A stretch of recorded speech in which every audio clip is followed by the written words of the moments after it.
बिस्मिल्लाहिर्रहमानिर्रहीम। अस्सलामुअलैकुम। World face के मोअज़्ज़ज़ नाज़रीन, मैं हूं मोहम्मद अबूज़र और आप तमाम देखने और सुनने वालों को खुशामदीद। छोटे से रश्के में 27 अफराद कैसे बैठे, ये वीडियो देखकर आप भी हैरान रह जाएंगे। आपने ज़िंदगी में कभी न कभी रश्के में तो ज़रूर सफ़र किया होगा और ये भी जानते होंगे कि छोटी सी सवारी में ज़्यादा से ज़्यादा 3 लोगों की गुंजाइश होती है या फिर कोई बच्चा गोद में बिठाया जा सकता है।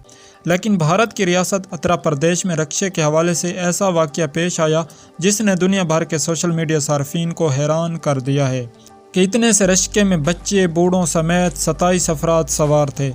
रक्शे को तेज़ रफ्तार से सड़क पर जाते देखकर पुलिस ने रक्शे का ताक़ुब किया और फिर रश्का सवारों की तादाद देखकर मुंह में उंगलियां ही दबा ली।